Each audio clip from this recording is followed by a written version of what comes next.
Okay, to Kenya now, where the defeated presidential candidate Raila Odinga has gone to the Supreme Court to get the election results overturned. Now, Odinga is refusing to accept that he lost to Uhuru Kenyatta, who won by a narrow margin. Outside the courts, police fired tear gas to control some of Odinga's supporters. Al Jazeera's Nazneen Mashuri has filed this report.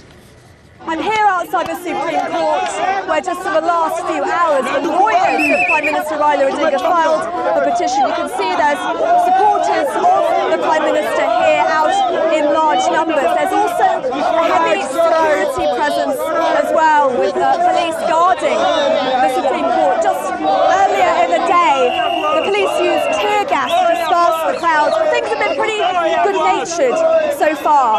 Now, in the petition, Raila Odinga is calling the IEBC criminally negligent. The Supreme Court now has 2 weeks to look at the complaints and give its decision. It is a pretty hard thing to do because it will have to decide whether it will uphold the IEBC's decision to make Uhuru Kenyatta president-elect, or in fact send this election to a runoff.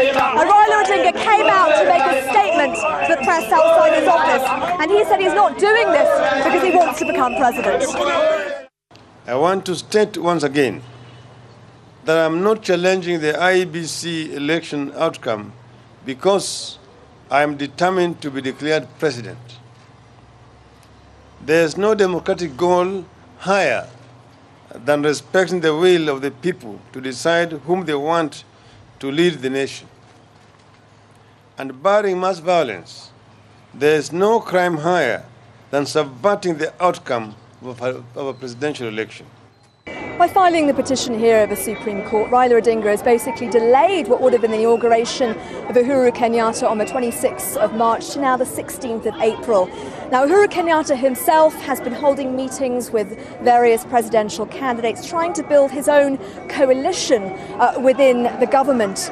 But what he's saying as well to Raila Odinga, he's been reaching out to him saying he could have a place in government if he so chooses. Politicians on all sides are trying to send out a message of calm, telling people to wait for the decision of the Supreme Court and not to take things to the streets.